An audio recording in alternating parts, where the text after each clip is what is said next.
Muy buenas, buenas a todos los socios de Plural 21, buenas simpatizantes de Plural 21, buenas a cualquiera que esté viendo este vídeo y tenga idea de lo que es Plural 21 y muy buenas a 1, 2, 3, 4, 5, 6, 7, 8, 9, 10, a los 10. Muy buenas. Hola, ¿Qué pasa, tal? chavalote? Pasaba por aquí. ¿Pasabas por aquí? Claro, pues ahí lo tienes. Bien. Hoy era... ¡Ostras! Inocencia. O culpabilidad. Inocencia o culpabilidad. Yo le he dado muchas vueltas a esto, ¿eh? ¿Sí? Llevo toda la semana dándole vueltas. Bueno, es que yo creo que es la civilización en la que estamos, que es inocencia, culpabilidad. Continuo. Sí. Continuo. Te pongo agua. Gracias. Oh, yeah. El caso es que si te fijas en los comportamientos que se observan en la calle, hay uno que me llama la atención siempre, que es los papás, los niños pequeños, y uno se escapa, no hay peligro alrededor, y le montan un pollo impresionante, ¿no? Hay veces que puede ocurrir que teman, que los papás teman que el niño o la niña caiga, y entonces la mejor manera de que no caiga es no dejarlo trotar. Entonces, ¿qué pasa? Si por un motivo nimio se monta una escena de estrés, lo siguiente es que la amenaza, los padres con una autoridad, o mejor dicho, como no tienen autoridad, porque el sistema educativo se la va fagocitando, la única forma que tienen, deduzco yo, de estas escenas, es que la percepción de peligro potencial, aunque sea lejano, esté como muy presente. Entonces los papás hacen ver que se estresan, o se estresan ya directamente, y como no lo pueden contener, porque el estrés que les genera de ser malos padres si pasa algo, se lo transfieren a los hijos pequeños, y luego los hijos pequeños, si no hay algo que les estrese, no podrán funcionar. No podrán funcionar con normalidad. Luego está el otro tema, que es si estos papás se podía entender que esta alertidad exagerada, a mi entender, puede desembocar en una especie de sobreprotección, y que esta sobreprotección a estos niños les genere un sentimiento de inferioridad que puede ser no demasiado definido, pero que está ahí. Bueno, con esto lo que quiero decir es que muchas de las normas en las que vivimos no solamente las dictan las instituciones, sino que también nuestros padres han servido de modelo a nosotros para cómo se debe funcionar. Entonces, si unos padres culposos generan unos hijos culpables. No con culpa, sino culpables, es decir, que tienen la potencialidad de asumir culpas incluso de cosas que no han cometido ellos. Entonces, ¿qué ocurre? Que te puedes encontrar que en una misma persona, o en una persona joven, haya dos tipos de comportamiento que chocan entre sí, ¿no? Que es el del sentirse apelado por esta culpabilidad, o justo todo lo contrario, que es la inmadurez. Es decir, si fuese un partido de frontón, la pelota, que sería el comportamiento, rebotaría contra la pared, la culpa repelida caería otra vez sobre la persona, esta vez inmunizándose de asumir cualquier responsabilidad. A ver, dale un poquillo más. Es decir, si yo fuese tu padre... Sí. ¿A cuál conoces? Sí. Papá, lo dice él, yo no. Si hay un nivel de culpabilidad que puedes asumir, pero si el nivel de culpabilidad es demasiado alto, lo que hace la persona es rebotarse en contra y rechazar toda responsabilidad y toda culpa. Por reacción. Por reacción, ¿vale? Entonces, primer postulado. Normas absurdas y contradictorias generan comportamientos absurdos y contradictorios. Normas infantiles generan comportamientos infantiles. Como por ejemplo, ahora que se ha puesto de moda desde hace 2 años llevar una mascarilla por la calle, cuando el propio sistema dice que en la calle no hay contagios, lo que hay contagios es en lugares cerrados, y entonces, ¿por qué insisten tanto o han insistido tanto en llevar mascarilla por la calle o incluso en campo abierto? Pues porque esta contradicción genera un nivel de contradicción en la propia persona. Es decir, las contradicciones emanadas por el sistema generan contradicciones de comportamiento en la propia persona. De tal manera que cuando la persona debe gestionar aquello que le interesa, entrará en el bucle de su propia contradicción, con lo cual nunca estará satisfecho con la gestión que hace de lo que le interesa. O sea, nunca va a lograr lo que realmente le interesa. Y quizás esto nos debería pensar que el aforismo o la sentencia de la Agenda 2030, de no tendrás nada y serás feliz, esto ya viene abonado desde hace mucho tiempo. Es decir, que no es algo que se han inventado ahora, ni siquiera yo creo que se dieron cuenta de hasta qué punto esa infantilización de la sociedad ya brotaba del propio sistema. Es decir, no de un equipo de guionistas que se encargan de sugerir normas contradictorias, sino que incluso la propia sociedad, ya contradictoria de por sí, genera la contradicción en cada uno de los miembros que la componen, ¿no?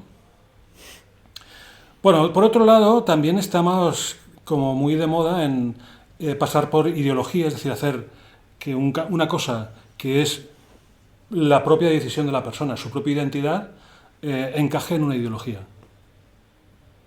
Por ejemplo, ¿os imagináis que se pudiese legislar sobre los actos humanos? ¿Todos? Bueno, algunos ya están legislados. Y es cuestión de que vaya a más. Por ejemplo, ¿se puede legalizar la sexualidad? Sí. De hecho, ya se está haciendo. Se está legalizando la sexualidad. A ver. Sí, cuando de ciertas oficinas que tienen los equipos de guionistas que trabajan para los mandatarios, de toda la diversidad sexual, hacen categorías. De aquí a aquí es esto, de aquí a aquí es lo otro, y de aquí a aquí es lo otro, vulnerando el derecho natural de autodefinición que tiene cada persona, y ya se lo ponen en bandeja. Para que se acoja a la división planteada por el equipo de guionistas, lo que hacen en realidad es justo lo contrario de lo que dicen pretender, que es despojar a las personas de un discurso natural y propio. Esto quiere decir que las personas adoptamos las normas que el sistema nos genera, aunque estas normas no tengan nada que ver con la realidad. Es más, incluso hasta son contradictorias con la realidad. Y me voy a acoger a una cosa que decía Antonio Escotado en algunos de sus vídeos en relación al consumo de marihuana. Es que con dejar de perseguir sería suficiente. Entonces, hemos pasado de perseguir a legalizar. Que es como decir que el que consume cannabis acudiendo a los lugares legalmente acordados, está legislando su propia necesidad de consumo de cannabis de acuerdo a los dictados. Uh-huh. Con lo cual las personas, tarde o temprano, nos vamos viendo encajándonos, no porque queramos, encajándonos en ciertos perfiles dictados por el sistema. Por ejemplo, el tema LGTBI es un ejemplo clarísimo, porque una cosa es la identidad que cada persona tenga en relación a su vida íntima, y otra cosa es que esto se convierta en una bandera. Es como decir, ¿os imagináis a los consumidores de cannabis ideologizando su derecho al cannabis? Sería aberrante. Es decir, una cosa que te gusta hacer en tu casa o en ciertas circunstancias, lo vas a poner como elemento identitario para presentarte ante los demás, ¿no? Pues aquí igual con el resto de cosas, ¿no? Entonces yo lo que creo que esto es como una especie de solo se podrá hacer aquello que esté permitido, que se haya dictado como permitido. O sea, digo porque es el camino hacia el cual, o sea, es el punto hacia el cual vamos. Sí, sí, sí. Es decir, pero con dejar de perseguir al cannabis o dejar de perseguir las sexualidades, las que sean, ya es suficiente. ¿Por qué habría que legislar sobre comportamientos o opciones que las personas toman o deberíamos tomar libremente? Porque eso es como vivir sometidos al permiso, a un permiso. Y vivir sometidos a un permiso es como aquel cuento del elefante, que es pequeñín, está en un circo, está atado a una estaca con una cadenita y se va haciendo grande, podría arrastrar la cadena y el palo y enviarlo a tomar por saco todo, pero no, como se ha acostumbrado a estar allí, está acostumbrado a recibir órdenes, a recibir permisos, por decirlo de algún modo, pues se mantiene ahí, pudiéndose marchar, o sea, pudiéndose autonomizar, o sea, volverse autónomo, no autónomo. Autónomo es decir, yo tengo la capacidad para decir quién soy, coño, no tengo que esperar que alguien me diga qué es lo que puedo ser. No, yo decido lo que soy. Luego lo diré o no lo diré, o me acogeré a una reivindicación o no me acogeré a ninguna reivindicación. Es más, yo casi diría que aquello con lo que tú te identificas y mantienes silencio, te mantiene libre. Como por ejemplo eso de ser... No, es que yo soy vegetariano. Coño, no, tú comes verduras. Otra cosa es que te afilies a la bandera vegetarianos, como si eso ya te distinguiese del resto de minorías, ¿no? Bueno, vale, que cada uno haga de la bandera que escoja lo que quiera, pero en realidad lo que estoy diciendo es que acogerse a una identidad facilitada por el sistema es una forma de obediencia igual que cualquier esclavitud. Amén. Amén. Bueno, entonces, ¿cómo el sistema se las ingenia para mantener el nivel de infantilización? Bueno, a través de estos permisos. Es que yo, si no hay permiso, no me manifiesto. Bueno, pues entonces el infantilismo aquí sería la amenaza continua. ¿Y cómo es la amenaza continua? De la misma manera, no. Digamos que la amenaza... A veces te puedes imaginar a un general vestido y bajo palio ordenando a los españoles no sé qué. No. La amenaza puede ser muy evidente, como el tema de las dictaduras, pero también muy poco evidente, como es, por ejemplo, dejar correr o promover propaganda televisiva y mediática en relación a incertidumbres económicas. Crisis, desestabilización. Claro, dices, bueno, si tienes un proyecto y no estás demasiado concienciado de este proyecto y estás pendiente de a ver si este proyecto puede arrancar en función de cómo está el panorama, y en el panorama están flotando continuamente amenazas de incertidumbre, de no sé qué, del apocalipsis, porque claro, el tema es que cuando el sistema genera unos mensajes a través de los gobiernos y salen los disidentes,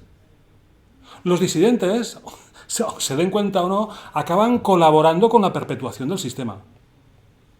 ¿Es que habría alguna manera de ser disidente sin estar colaborando aunque yo no quiera? Pues sí, hay veces que sí. Y se me ocurre, aunque me voy a salir del tiesto, la reivindicación del silencio. Que silencio no es callar. Es que yo me guardo para mí lo más preciado. Y solo lo comparto con aquellas personas con las que sé que hay un respeto mutuo. No me pongo a salir por televisión a poner pancartas. Por ejemplo, ayer vi una conferencia en la que estaban la Amarna Miller, personaje interesante, Sí, que esta empezó siendo actriz porno sí, y luego fue coaching o algo así. ¿no? Ahora, es que no sé dónde está metida ahora está dando conferencias sobre feminismo. Ajá. Claro, dices. No, es que, a ver, el nivel de coherencia solo lo puede saber la propia persona. Sobre todo dices, bueno, te dedicas al porno o te has dedicado al porno, pero claro, hay porno feminista, quiero entender. O sea, que el porno es una forma de reivindicar el feminismo. ¿O qué se fomenta con el porno? ¿La presencia o la ausencia? de algo esencial. Bueno, lo dejo ahí. Lo dejo ahí. Yo estaba Juan Manuel de Prada. ¿En la misma charla? Sí. ¡Hola! Pues pásame el link. Pero ahora sí lo buscaré, ya lo pasaré. Joder. Y una chica o un chico, ya no sé si era chico o chica, porque se llamaba Elizabeth, pero tenía la voz de hombre. Seguramente ha hecho un tratamiento de cambio de sexo o de género, porque igual puede cambiar no de sexo, pero sí de género. Porque si yo digo que me llamo María y no me he hecho ninguna operación de cambio de sexo, vale, no he cambiado de sexo, pero he cambiado de género si me apetece. Me llamo María. Y no me imposto ni aclaro la voz, sino mantengo la misma voz, pero mira, ahora me llamo María. Bueno, pues el resultado de la conferencia es que todo era pura retórica, nada esencial. O sea, yo veía al de Prada estando allí como alucinando por estar allí y escuchando a las dos personas que tenía como contertulias, hablando muy bien, parecían de una inteligencia súper aguda, pero es que no decían absolutamente nada, solo retórica. Y digo, vamos a ver qué tipo de discursos hay por ahí. Y todo retórica. O sea, no hay nada esencial. Incluso gente que maneja la retórica muy bien y parecen inteligentes, y seguramente lo son. O sea, lo son como para mantener a un auditorio en vilo por una cuestión de retórica. Hostia, es fuerte esto, ¿eh? Entonces dices, vale, entonces el auditorio ¿por qué participa? ¿Por qué aplaude? ¿Por qué le puede gustar? Pues porque parece inteligente. No que lo sea, lo parece. Parece que estén hablando de algo interesante, pero en realidad es como ir a ver una película japonesa y ver, a ver cómo se desenlaza la historia. Y la historia no se desenlaza, se queda en suspense. Porque todo está en suspense.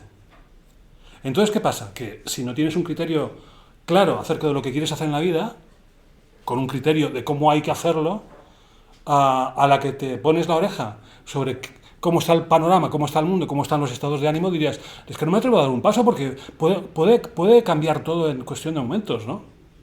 Bueno, pues ese tipo de cosas, amenaza de desestabilización continua, es una de las herramientas que utiliza el poder para mantener a la gente a la espera de un permiso.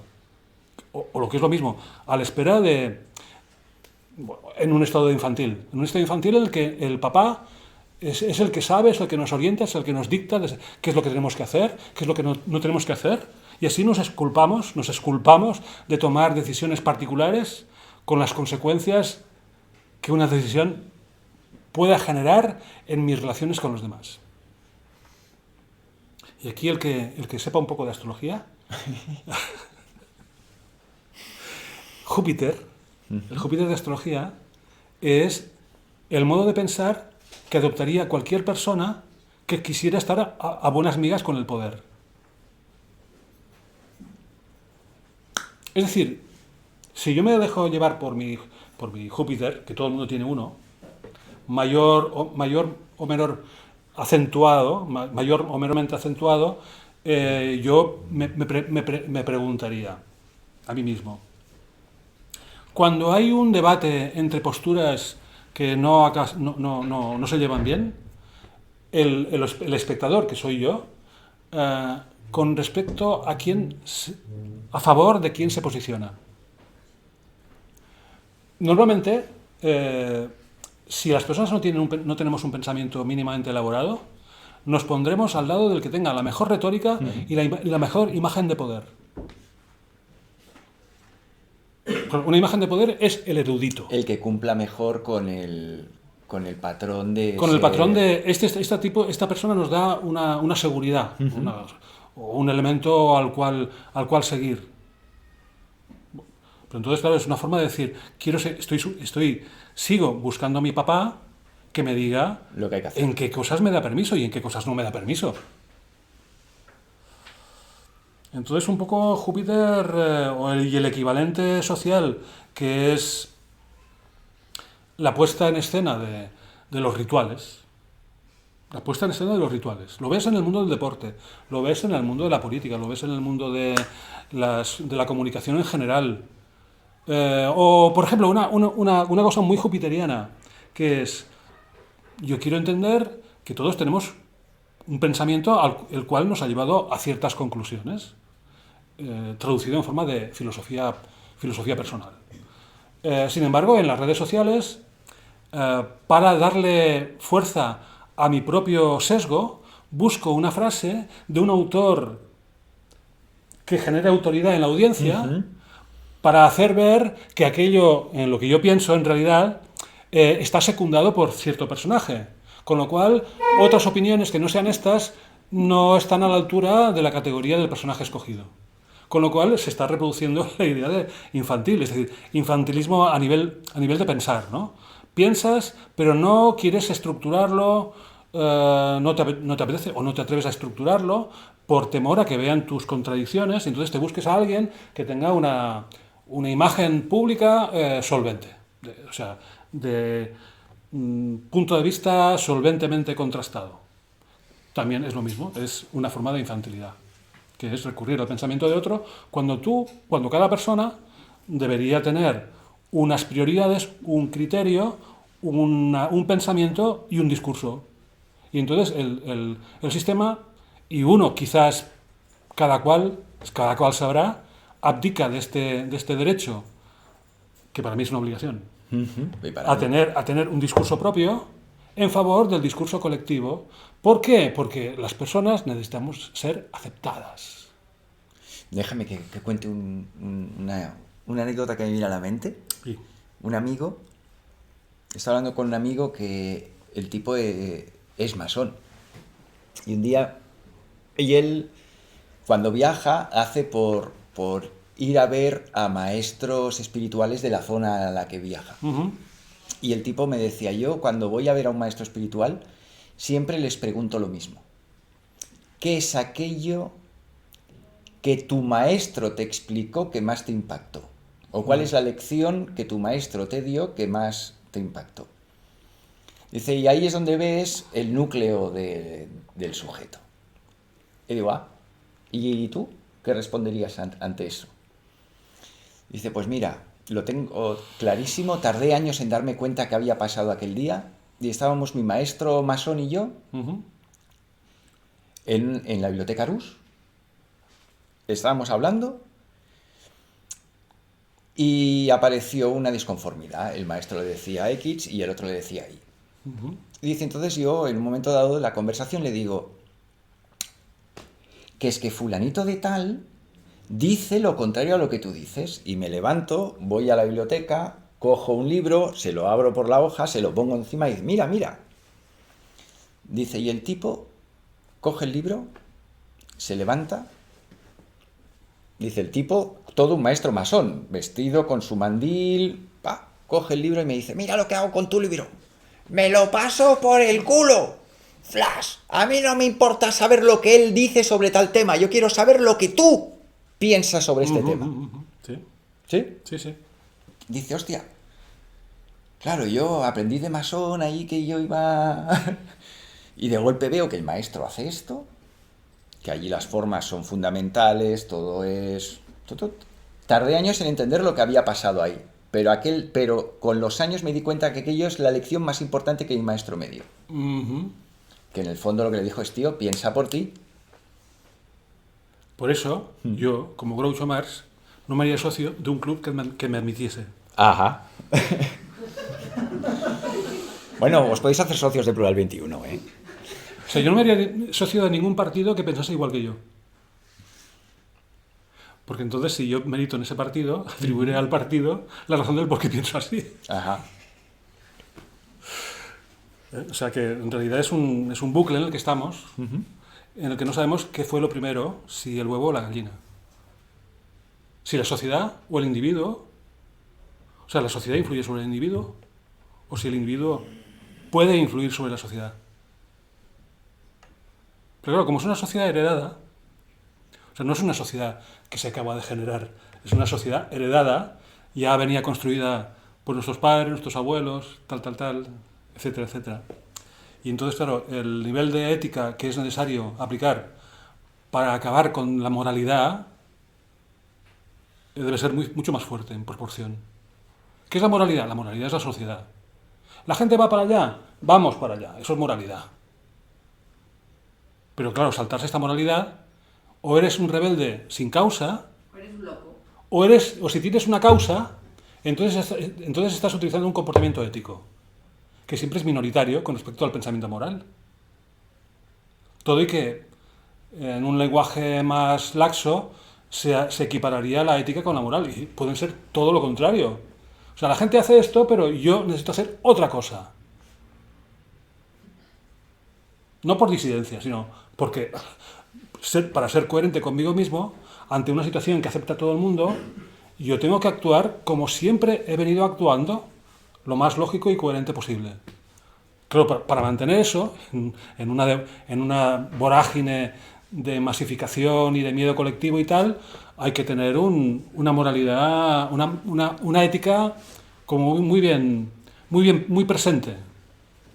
No algo que utilizas de vez en cuando en situaciones extremas, ¿no? No, cada día. Bueno, entonces todo esto que venía. Aquí en alguna de nuestras conversaciones neblinosas, yo había citado a Antonio Gramsci, que es el gran reformulador del marxismo ya en el siglo, o sea, más recientemente que no Marx, y él venía a llegar, o sea, sacaba una conclusión de que los comunistas, o sea, la gente de izquierdas, viendo que no se podía derrocar el sistema económico, porque era muy potente, o sea, el sistema económico lo manejan las élites, ahora y antes. Entonces él planteó lo siguiente: ¿por qué no hacer la revolución de forma lateral? O sea, lateral, no frontal. Sí, digamos que entre el proletario y el burgués, supuestamente enfrentados en la lucha de clases, el motivo era el dinero, el reparto del dinero, el reparto de la riqueza que se generaba. Porque si la generaban los burgueses y lo generaban los trabajadores, habría que negociar qué porcentaje va en justicia a cada cual. Eso sería, dicho de otra manera, pues lo que sostendría Marx y todos los comunistas que han venido después, ¿no? Sin embargo, Gramsci, que es más cercano a nosotros, dice o sostiene que como no se puede afrontar el tema de la bolsa de dinero de una forma directa, habría que hacerlo con otro motivo que no fuese de especial preocupación para el burgués. ¿Y propone? Infiltrarse culturalmente en el sistema educativo, generando estados mentales o de opinión sobre, por ejemplo, cómo instaurar lo progre, con todos los respetos, en ciertas ideas que no pongan en jaque el sistema productivo. Pues, por ejemplo, hoy en día la identidad sexual como ideología, como debate, o sea, es decir, se puede cambiar de género o de sexo incluso, pero no de clase social. ¿Por qué? Porque cambiar de clase social no conviene al sistema que se está construyendo. O sea, que es interesante que la gente debata dentro de sí y con otros sobre temas que no tengan que ver con la economía. ¿Se entiende esta idea? Entonces, claro, Gramsci decía, hay que ir haciendo estas cosas, es decir, vamos a generar un tipo de doctrina, así, en pocas palabras, que sea atractiva para los profesores en la escuela, para ir infiltrando cierto tipo de pensamiento revolucionario tamizado, para que la élite del sistema no se asuste y proponga una dictadura que arrase con los derechos. Entonces, gran parte del sistema en que estamos viviendo, en el que el Estado y el sistema educativo se han hecho con las riendas del destino de la juventud, eso es gramsciano total. Pero invertido. Bueno, no, es decir, imagínate que tú y yo tenemos un negocio queremos montar un negocio. Y este negocio, si lo planteamos de forma frontal, o una idea, o un proyecto, de forma frontal, puede generar rechazo. Y no nos interesa que la comunidad rechace esta propuesta. ¿Qué hacemos? Cogemos nuestra intención, la ponemos de una forma oculta y colocamos un espantapájaros sobre el cual hablaremos. Pero lo haremos con una retórica tal que gustará a los profesores en las escuelas. Digo yo, si en la conferencia que estaba la Marna, la Elizabeth y el de Prada, era todo pura retórica y la gente aplaudía a rabiar al final, hostia, entonces, ¿qué es lo que nos gusta? Una verdad esencial, una situación que se pueda explicar de forma inspiradora e ilustrativa, o pura retórica, pura cortina de humo, pura burbuja. Pues parece ser que las cosas se venden más por la apariencia que no por el contenido. No me digas. Oh, acabamos de descubrir. Esto sí que es nuevo. Y entonces, ¿a quién le gusta más la apariencia que el contenido? ¿A los niños? Es que te iba a decir esto que demuestra Claro, un grado de inocencia súper alto. No, totalmente. Totalmente. O sea que estamos con el tema de la legalización de comportamientos o la instigación o la infiltración de comportamientos a través de mecanismos que están plenamente aceptados, pero que de alguna forma explícita excluyen el tema de la autonomía económica. Porque eso es peligroso. Agenda 2030. No tendrás nada y serás feliz. Y sale en la foto oficial del lema, un joven que debe tener en torno a los 25, 30 o pocos más años, sonriente. Se supone que acaba de escuchar en el 2030, no tendrás nada y serás feliz. Sin pararse a pensar, claro, si este chico está en una situación laboral difícil y la Agenda 2030 le dice que no tendrás nada y serás feliz, pues ¿para qué va a buscar un trabajo? Pero en realidad lo que el lema de esta agenda dice es que no hace falta ni que tengas pensamiento propio, porque serás feliz. O sea, no es que no tengas nada en propiedad, un piso, una casa, unos ahorros, una nómina. Bueno, o derechos, la nómina tampoco. O que te asignen derechos. Por ejemplo. No tendrás ni derechos. No tendrás ni derechos. Bueno, vale, entonces, claro, dices, pero ¿no te has parado a pensar que cuando te dicen no tendrás nada, es que no tendrás ni autonomía para decidir quién eres? Porque si estás subvencionado, no tienes autonomía para decidir quién eres. Y luego, ahora que lo acabas de nombrar, derechos. Mira, lo hemos pensado porque a veces tú me has hecho partícipe de algunas reflexiones sobre la República del Mendalerenda. Del Mendalerenda, que es alguien que abdica de la identificación legal con una nacionalidad, lo cual implica pagar impuestos, porque identificarse con una identidad, la que sea, implica pagar impuestos, es abdicar y pagar impuestos. Soltar lo que uno lleva como identidad particular y dejarla que el sistema la moldee y decida por ella. Bueno, entonces yo, pensando así, los derechos, ¿cuál es la arqueología de un derecho? O sea, la cosa remota que dio lugar al derecho. Muy buena pregunta. ¿Y tienes respuesta? Hostia, no me la había planteado nunca, la arqueología del derecho. O sea, cuando la has soltado has dicho, ostras, ahí le tengo que meter yo unas horicas. Bueno, pues ayer yo estaba con mi pipa cargadita.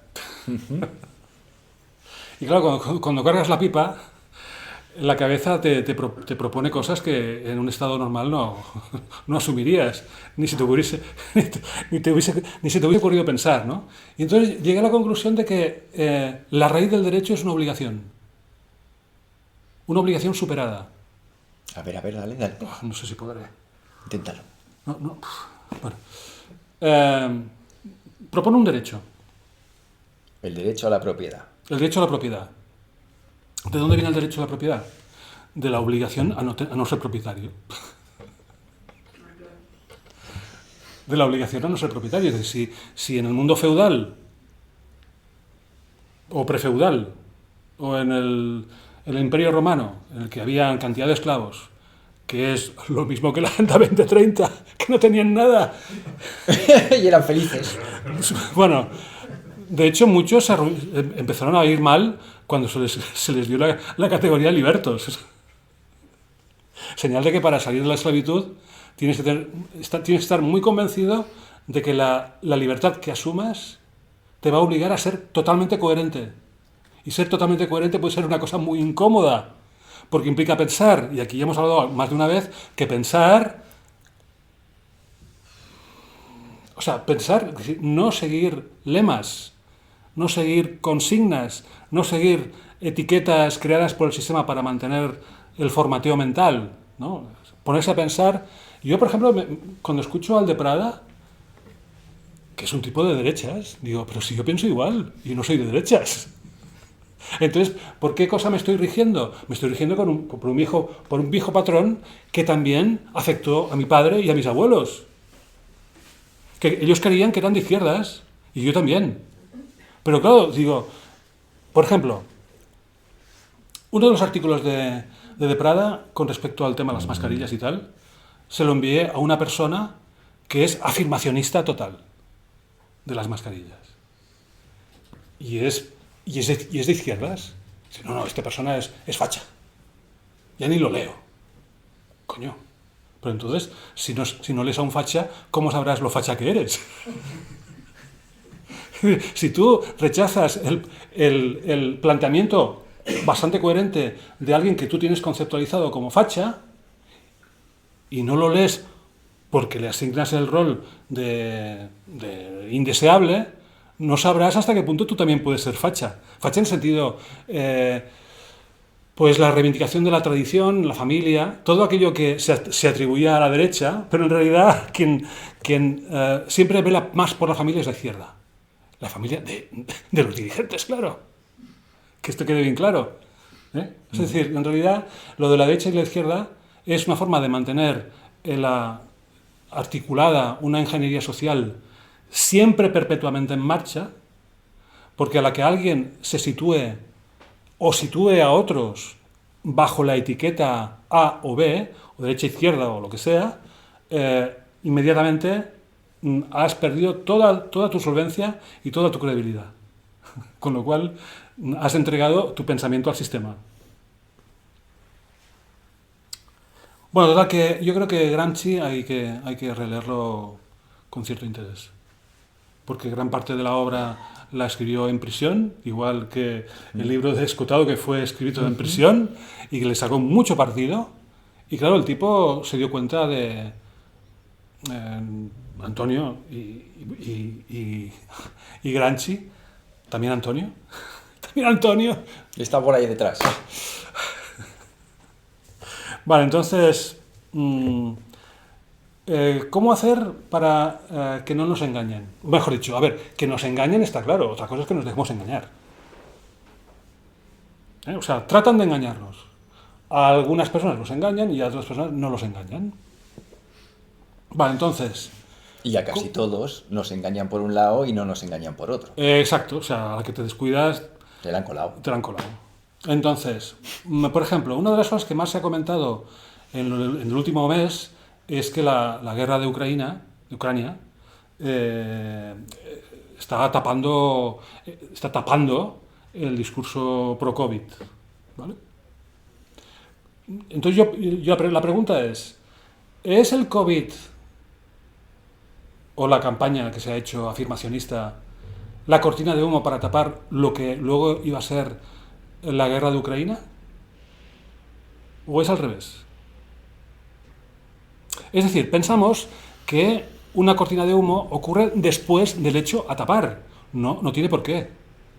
Porque en este mundo de performance continua, alguien que va a cometer un hecho dentro de 10 días, un hecho importante, puede inventarse un pseudo-hecho, una performance, 5 días antes para que el público esté discutiendo continuamente sobre lo que se ha ofrecido en una performance, para que cuando llegue el hecho en cuestión nadie se dé cuenta.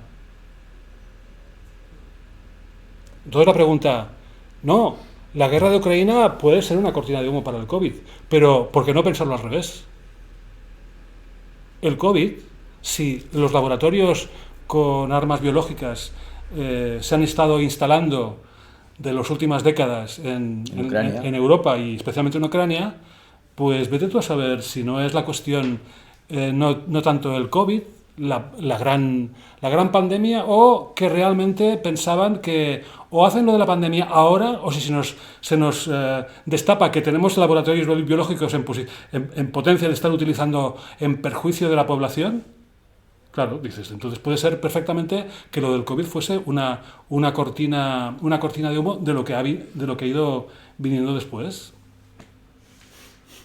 Entonces, la pregunta es, si todo es una cortina de humo, o sea, no, es decir, que el hecho central quizás no es la guerra de Ucrania, sino es una cortina de humo más, igual que el COVID, igual que lo otro, los atentados de falsa bandera, el 11S, el 11M, etcétera, etcétera. ¿Qué es lo que hay?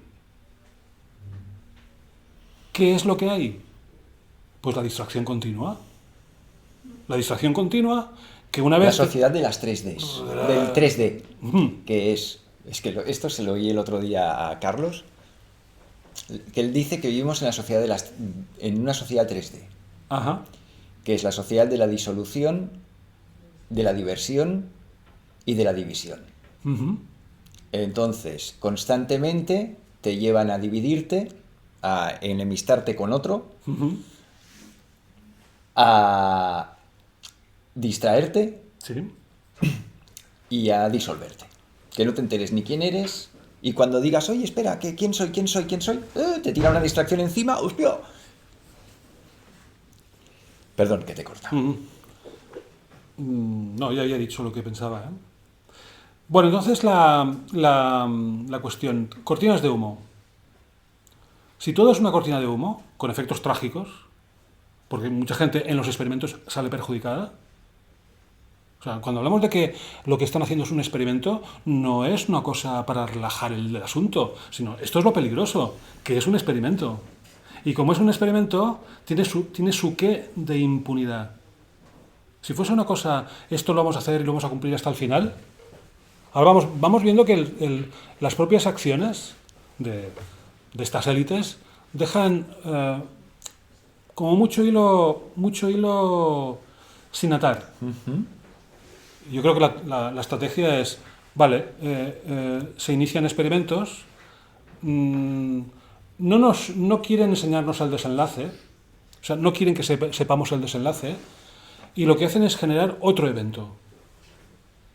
Es decir, aquel evento que nos llamó la atención hace 2 años, ahora está sepultándose, no porque haya bajado de nivel, sino porque hay otra cosa que el propio sistema genera para que le prestemos más atención. Entonces, todo es un juego de rol. Todo es un juego de rol. Con víctimas de verdad. Con beneficiarios de verdad. Experimentos. Entonces, digo, si todo es un experimento, ¿quién tiene derecho a experimentar? ¿Quién tiene derecho? ¿O quién acaba experimentando? Bueno, no, claro. Es decir, yo a lo que quiero parar es... ¿Quién se arroga el derecho a experimentar? Hay muchas cosas que las personas, por una razón de educación profunda, inconsciente, tenemos prohibidas, y que saltarse la prohibición te aleja totalmente de la vida que estabas llevando.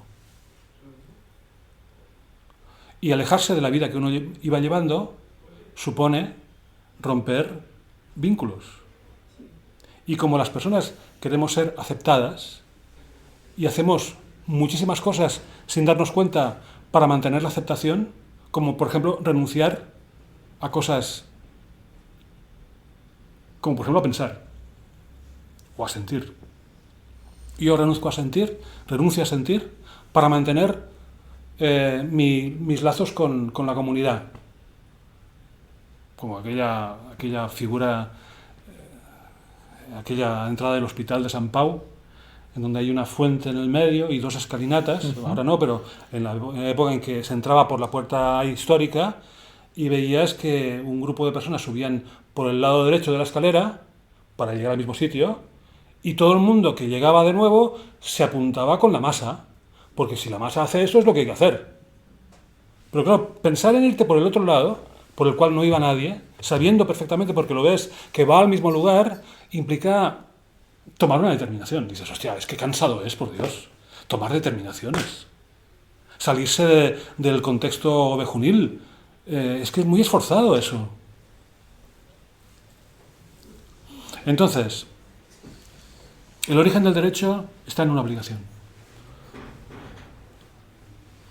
Por ejemplo, para el pobre es que no puedes prosperar. Un pobre que ha nacido en un hogar pobre y que ha tenido una gran inculcación de que ciertas cosas... Por ejemplo, en la cultura cristiana, cristiano-católica, del sur de Europa, excepto algunos colectivos, por lo general se tiene una idea bastante negativa de lo que es el dinero. Y esto es un patrón muy, muy viejo. Fue roto con la Reforma Protestante, en el que se decía, bueno, el humano tiene derecho, si tiene talento y hace méritos, a enriquecerse. O sea, no tiene que esperar a que le den el premio en la vida trascendente post-terrenal. No, se pueden mejorar las circunstancias aquí, siempre y cuando tengas capacidad, respetes a tu prójimo, tengas talento y hayas desarrollado el suficiente mérito como para poder enriquecerte. En el mundo católico en el que vivimos, aunque parezca que esté en descomposición, ciertos patrones relacionados con el dinero han estado muy mal vistos. O sea, que alguien que venga de un hogar y que decida montar un negocio por su propia cuenta y lo puede tener un poco difícil, sobre todo si este negocio representa un salto cultural con respecto a la educación que le habían transmitido. Es decir, muchas cosas de las que nosotros tendríamos derecho a desarrollar porque tenemos talento o tenemos mérito, no las desarrollamos porque esa cosa va anexionada a una prohibición. Dirás, pero si ganar dinero no es malo, y más con ideas bonitas y tal, ¿no? Pero la idea de ir sobrado de dinero está mal vista, porque implica que tú estás en el camino de volverte un explotador. Y entonces, para eso existe la izquierda. Hay que hacer lectores de para qué se ha utilizado el catolicismo cristiano y las ideologías de izquierda para calmar a los obreros, en el sentido de que es en el mundo más allá de donde encontraréis vuestra plenitud, no en este mundo material, ¿no? Pero entonces el que decide ganar dinero con su talento y su mérito, entonces ya no va a conseguir el cielo. O sea que estamos hablando de que el proceso de centaurización, que también sería la otra manera de llamar a la infantilización, que es medio adultos, medio infantes.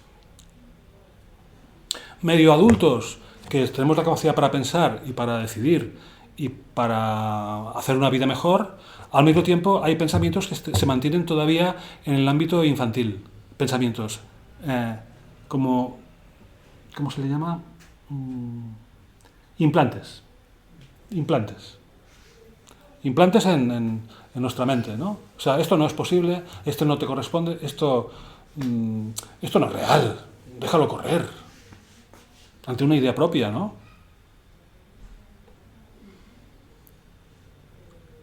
Entonces yo creo que estamos en este mundo en el que la contradicción parece que está abonada ya desde los mismos púlpitos, desde la escuela, desde los gobiernos, desde los ayuntamientos. Dices, entonces, la coherencia a la que quisiéramos llegar implica desobedecer, porque si seguimos obedientes, persistiremos en la contradicción y en la infantilización. Bueno, pensábamos entonces en que el derecho procede de una obligación, o mejor dicho, de una prohibición. De una prohibición. O sea, para que exista un derecho y por lo tanto se legalice el comportamiento humano adecuado al derecho, tiene que haber previo, viene de una prohibición, o sea, de una represión. Dime lo que reprimes y te diré cuál será el derecho mañana. Así, dicho en pocas palabras, ¿no? Desde entonces, pero cuando hablamos de derecho, o sea, derecho a fumar cannabis. ¿Y por qué tiene que ser un derecho? Porque fue una prohibición. Y dices, entonces, cualquier derecho que uno piense sobre él que merece, proviene de una prohibición. Prohibición no es, te prohíbo que hagas esto. No, tú no puedes hacer esto. Oh, no, en la familia nunca ha ocurrido nada de esto. A nadie se le ha ocurrido montar tal cosa. Que eso también es una forma de prohibición. Porque si hay personas que tienen talento, ¿por qué se les va a prohibir la expresión de este talento? Especialmente cuando la expresión de este talento pone en jaque las capacidades del sistema educativo, incluso de los propios padres. Es decir, que si un día tu hijo te viene a casa, o tu hija, y te plantea algo que quiere desarrollar y tú no sabes lo que es, o no lo comprendes, lo primero es intentar frenarlo. A ver que se le ocurre otra cosa, vamos a que se olvide del tema. ¿Qué pasa entonces? Que si sigue insistiendo, o bien te adaptas al talento de tu progenie, o bien los vas a generar como que no van a tener claro qué es lo que quieren en la vida, porque lo que tenían claro no ha encontrado el apoyo que la cosa merecía. O sea,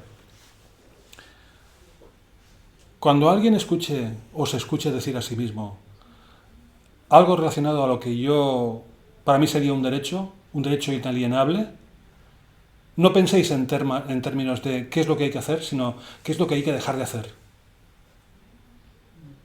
Porque aquello que estuvo prohibido y subsiste en el comportamiento es lo que hay que dejar de hacer. A ver, dale otra vez. Oh. El derecho a fumar cannabis. Venga, vamos ahí. Sí, a ver cómo lo has hecho hoy. Lo que sea. O participar en una fiesta. Entonces, si tienes derecho... Ah, vale, ahora te pillo. Sí. Sigue. Si tienes derecho a fumar cannabis, es que en el fondo... Es que ha habido una prohibición. Sí. Una prohibición social. Bueno, sí, ha habido una persecución. Y ahora también. O sea, ahora buscan a los pequeños productores, porque el gran productor monopolista, amigo de Felipe González, merece que se le ponga la alfombra para ser el gran distribuidor del cannabis en todos los estancos. Como está siendo ya. Claro. Pero entonces, sí. Pero tal y como lo has hecho ir antes, me ha dado la sensación que es... Si ahora te han dado el derecho a fumar cannabis, sí. Es que eso es lo que debes dejar de hacer. Por ejemplo, tú quieres que alguien... Quieres crear un movimiento que dé resultados a medio o largo plazo. Uh-huh. Y quisieras que este grupo reivindicase el derecho a tal cosa, la que sea. ¿Sabes qué habría que hacer? Escoger al grupo y prohibirles tal cosa. Porque eso generará que al cabo de una generación o dos, aquello que tú has prohibido va a ser solicitado como derecho. Quieren que sea un derecho. O dicho de otro modo, tú quieres provocar el sí en una persona, provócale el no, y su reacción será el sí. Y viceversa. Entonces yo, por ejemplo, cuando veo un poco toda la campaña que ha habido con respecto a las campañas pandémicas, digo, es que el sistema necesita perpetuar el conflicto. Es decir, si la propaganda pandémica fuese de un solo color y predominase al 100%, no habría lucha, por lo tanto no habría ingeniería social. Porque lo que se interesa no es que las normas sean cumplidas o acatadas sin chistar, sino que haya la disidencia suficiente como para generar conflicto social. Uh-huh. O sea, al sistema le interesa que haya disidencia. ¿Por qué? Porque el sistema, o mejor dicho, los expertos en el manejo del sistema saben que el poder permite asimilar toda la disidencia. Incluso hacerse con el discurso del disidente para luego imponerlo en sentido contrario. Es decir, dentro de los actuales disidentes están los futuros dirigentes. Bueno, así ha sido. Bueno, claro. Solo hay que mirar. Claro, no, es que tirar de hemeroteca. Va por ahí. Y si no, el modelo de la Revolución Francesa, o sea, que los que estaban interesados en la Revolución fueron los que luego se la cargaron. O hicieron para que fracasase, como todo el resto de cosas.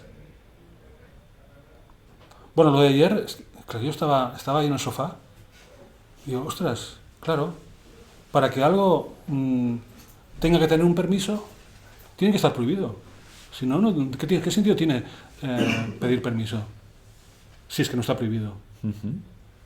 Bueno, pues todos los derechos que se van dictando, aparentemente a favor de la dignidad de las minorías, las que sean, en realidad son formas prohibitivas, enmascaradas.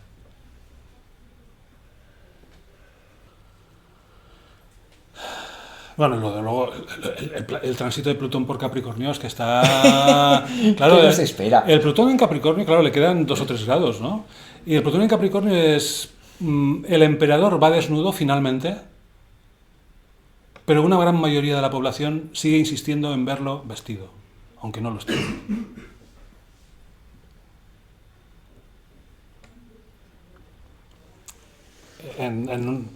De Prada, no la marca, sino el escritor de Prada, decía que el poder, que antes se cobijaba bajo formas suaves, excepto cuando hay dictaduras, ha decidido mostrarse tal cual es. O sea, ya decir toda la verdad. Dices, ¿provoca alguna reacción que el emperador vaya desnudo y diga lo que está haciendo y lo que piensa hacer? Pues no. Es decir, que la vieja táctica del poder de edulcorarse en un sistema democrático, socialdemócrata y tal, da el mismo resultado que cuando ya lo hace con toda desfachatez. Entonces dices, ¿qué tiene que ocurrir para que haya una reacción por parte del que se siente oprimido? ¿Qué motivo tiene que haber? ¿La mascarilla? No, hombre, la mascarilla no. Las limitaciones, el carnet COVID, no. ¿Qué tiene que ocurrir? Pues no lo sé. ¿Qué tiene que ocurrir, José Luis? Que te activen el instinto de supervivencia. ¿Y cómo? ¿Qué es lo que puede poner en peligro el instinto de supervivencia? Que te veas sin pan. Que te veas sin pan, exacto. Y así es como salen los camioneros a la calle, así es como la gente se rebota. Exacto. O sea, los camioneros son los primeros en decir que no se fían de la renta básica universal. O sea, toda esa tomadura de pelo que les están haciendo a los jóvenes para hacerles pensar que el Estado, ante la falta de oportunidades, va a cubrir sus necesidades, que vayan apañados, por favor, que lo vuelvan a escuchar, que se limpien los oídos y se quiten las legañas, no solamente al levantarse, sino a todas horas, ¿no? Estos días he estado con mi hija viendo una serie lamentable que se llama Los 100. Los 100. Voy ya por la 7ª temporada. Uf, qué horror. ¿Eh? Bueno, ya, tío, pero, hostias, tu hija está viendo unos contenidos audiovisuales, lo mínimo. Mira, días atrás hablaba con un profe, que el profesor en un momento dado me decía, es que yo soy profesor y veo lo que hago en las clases. Y yo me planteo, si tengo un hijo, si lo voy a registrar en el registro civil o no. Porque como lo registre en el registro civil, lo voy a tener que escolarizar y yo veo lo que hago en el trabajo. Pero me asalta la duda de si el hecho de no escolarizar a mi hijo le va a generar el día de mañana una dificultad para integrarse en la sociedad. Digo, hostia. Pero claro, como esta sociedad está en descomposición, y siguiendo el principio de Arquímedes, va cayendo en la bañera y una nueva sociedad emergen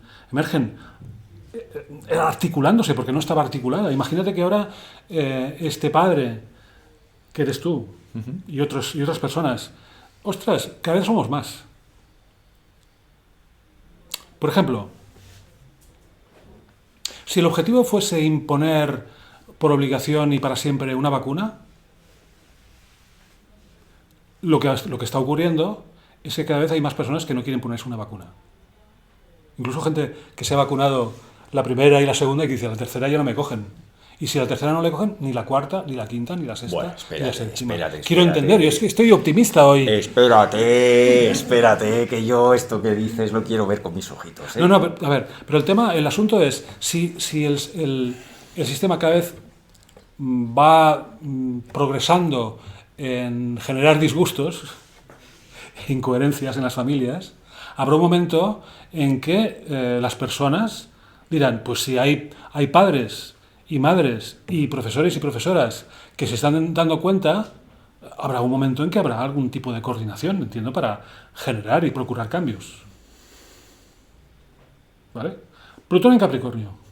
Plutón en Capricornio entra con la crisis financiera del 2008 y todo lo que ha ocurrido desde entonces hasta el día de hoy o cuando acabe de salir de Capricornio es el expolio con excusas las que sean de una minoría oligárquica plutocrática sobre el resto de la población. Diferencia, ¿la crisis financiera del 2008 es demasiado diferente de la pandemia? No, porque lo que está ocurriendo es lo mismo, que el pobre cada vez es más pobre y el rico cada vez más rico. La guerra de Ucrania y lo que va a venir después, ¿qué va a generar? Lo mismo. Entonces, la crisis financiera, la pandemia y la guerra de Ucrania es la misma cosa. Es la misma cosa. Una pauperización del pueblo. Salta a la vista. Salta a la vista. Y el pueblo escucha pues la renta básica universal defendida por la izquierda y por la derecha. Claro, porque es un cuento, es una forma de mantener el cobijo infantil, el bressol permanente. Lo cual demuestra... es que como coja yo la palabra... Espera. He visto 100 con mi hija. Séptima temporada. Entonces al profesor el tipo me decía, es que claro, si lo escolarizo, chungo porque van a comer la olla. Ajá. Si no lo escolarizo, chungo porque no se va a integrar. Digo, hostia. Y yo al final, yo opté por escolarizar porque me enteré de lo del registro y todo demasiado tarde, pumba. Pero entonces en mi casa lo que hemos hecho es, como yo sé lo que va a suceder, que es que ¿qué es lo que hago yo? Pues cada día es, a ver, ¿qué tal hoy en el cole? ¿Qué os han contado? Pues me han contado esto de la Edad Media. Pues que sepáis que hay autores que lo ven diferente. Y entonces les doy la otra versión. Tampoco les digo esto es mentira, pero es que sepáis que os ha llegado un input, pero que hay diferentes versiones sobre este mismo hecho. Que no se ha de ver exactamente así, hay otros hechos. Y entonces con esto lo que he conseguido es, de mis dos hijos, uno tiene problemas de sociabilización, porque es un bicho raro, y en cambio el otro pasa de todo, y va a su puta bola, y culebrea. Entonces el rollo de la integración o falta de integración no vendrá tanto por si se ha escolarizado o no, sino por otras cosas. Entonces, ¿qué pasa? Al hilo de lo que de antes. Que yo me he puesto una obligación encima, que es la de neutralizar o de difuminar el adoctrinamiento que se sufre en la escuela y el adoctrinamiento que se sufre mediante los audiovisuales. ¿Cómo? Pues yo cada vez que mis hijos ven una película o una serie, ahí al lado sentado, y venga, ¿habéis visto lo que han dicho? ¿Habéis visto esto? Y venga, vamos a reflexionar sobre esto. Y ahí hay toda una labor que como padre haces. Que creo que es, yo qué sé, al menos que conozcan cuáles son los valores de su padre. Y luego ellos que hagan lo que les dé la gana, pero al menos que lo conozcan. No voy porque la opción que me dan es, no, tus valores te los guardas para ti, los envías al cole y en el cole ya les darán unos valores y unos conocimientos. Tú déjalos ahí y ellos ya se apañan. Y eso hay que neutralizarlo. Entonces, la forma que yo he hecho es esta. Y entonces, en esta serie, constantemente, es un grupo minoritario que se encuentra en una situación en la que un grupo mayoritario los quiere exterminar. Básicamente, para no dar más detalles, es esto, una temporada y otra temporada y otra temporada y otra temporada. Y la cancioncilla de fondo es que el ser humano es muy malo, el ser humano es diabólico y el ser humano no sabe hacer otra cosa que esto, que es a hostias constantemente. ¿Sí? Y a partir de ahí, como son 7 temporadas ya, me ha dado tiempo a reflexionar sobre los valores que la serie te transmite, sobre los mensajitos que te van colando y de una vez y otra vez y otra vez. Y lo que me da cuenta es que el ser humano no es malo y es inocente. ¿Sí? Yo el otro día comentaba con una amiga, al hilo de esto,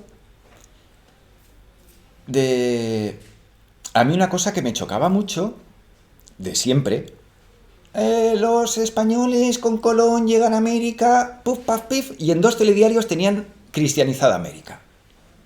O al menos esta moto me han vendido. Y yo decía, a ver, espera. Llega un frailecillo, sube Amazonas para arriba, y a los 10 años, todos los poblados del Amazonas se han convertido al cristianismo. ¿Qué me estás contando? ¿Y eso cómo sucede eso? ¿Sí? Además un frailecillo que habla castellano, que se mete en el Amazonas, que hablan vete a saber qué. ¿Cómo? Y un día se lo comento a un amigo mío que estudiaba, que era historiador. Me dice, no, tío, porque la gente del Amazonas, en América, nunca habían visto a un occidental, cuando ellos son más occidentales que nosotros, somos orientales para ellos. Y entonces llegan ahí unos tíos a caballo, con cosas de acero, con espejitos, con no sé qué, y los otros ven aquello y dicen, ¡hola! ¡Qué poderoso es este tío! Y entonces el tío al que le asignan autoridad, porque lo ven con espejitos, con metales y tal, este tío les dice, oye, que sí, que estáis equivocados, que hay un tal Jesús, que Jesús no sé qué, no sé cuántos, y el tío dice, coño, hostia, si tú, que me traes espejitos, cosas de metal, que yo te veo mucho más desarrollado que yo, me estás diciendo que me equivoco, que Jesús y tal y tal y tal, pues tendrás razón. Y entonces, desde la inocencia y de la asunción de que esa persona sabe más que tú, le compras el discurso en 2 días. Porque lo has integrado como figura de autoridad. Vale. Sí, pero eso sucede porque tú eres inocente. ¿A santo de qué sale un tío por la tele y te dice, a partir de mañana todo el mundo en casa, a partir de mañana quien salga a la calle palo, y hostia, y al día siguiente tienes un país entero haciendo eso? Porque ha salido un tío en la tele y lo ha dicho. Tú sales y te encuentras que los demás te abroncan. Pero ¿qué pasa? Que es que yo no tengo derecho a... que por la tele han dicho... Entonces te das cuenta que ellos realmente se creen lo que les han dicho por la tele. ¿Eso por qué sucede? ¿Por qué llega un tío, te cuenta una copla y tú se la compras? Porque eres inocente, porque vas con el lirio en la mano y el traje de primera comunión. El otro día llegó a casa, el lunes pasado, hicimos una charla que todavía no está colgada, de una persona que ha hecho un estudio y el tío ha llegado a la determinación, después de años estudiando el tema, que Shakespeare y Cervantes era el mismo sujeto. Vale, el tío viene aquí y durante 3 horas, cromos. Mira, Cervantes era Shakespeare y aquí tenéis un cromo. ¿Veis? Cervantes era Shakespeare y aquí otro cromo. Y te llena la mesa de cromitos y cuando ves los cromos dices, ¡ay, coño!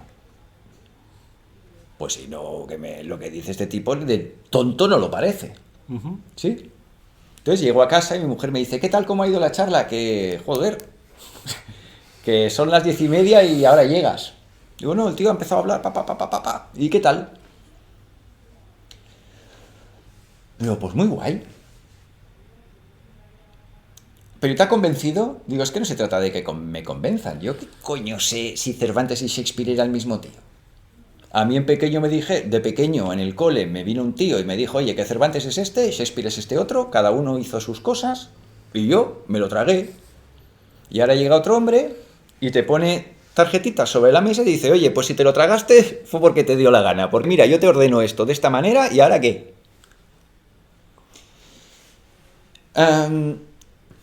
Desde hace 2 años, que los transportistas están quejándose. Han habido huelgas y problemas de distribución en Inglaterra, problemas de distribución en Canadá, problemas de distribución en toda Europa. Y ahora resulta que los problemas de distribución es por la guerra de Ucrania. Dices, ¿quién coño se cree eso? Pues alguien que es inocente. Si no eres inocente, no te lo tragas. Es que ahora ha subido la gasolina, está tan alta por la guerra de Ucrania. Dicen, ¿a cuánto va el barril de petróleo? Pues va más barato que hace 3 años. Si el barril de petróleo va más barato ahora que hace 3 años, ¿cómo puede ser que la gasolina esté ahora más cara que hace 3 años? ¿Por la guerra de Ucrania? No jodas. ¿Cómo la población se puede creer eso? Porque es inocente, porque va con el lirio en la mano y el traje de primera comunión. Entonces el ser humano, hostia, que tú vayas a un sitio y te llegue un tío y te diga cualquier cosa. Es que ahora no se me ocurre, yo qué sé. Que... Mira, el otro día me entero que hace 80 años las bananas tenían pepitas. Oh. Y que tú comías una banana y tenías que escupir las pepitas como cuando comes... Hasta hace 5 años las sandías tenían pepitas. Ahora comes una sandía y ahora para que te encuentres una sandía con pepitas, eso es que te ha tocado la lotería. Pues las bananas eran así, flipa. ¿Sí? ¿Y cómo he llegado yo al tema de las bananas? Eso. Bueno, que llega alguien y te dice, oye, que las bananas tenían pepitas. ¡Ah! ¿Cómo van a tener pepitas? ¿Sí? ¿Por qué? Porque alguien te ha lanzado un conocimiento sobre un tema que tú no tenías.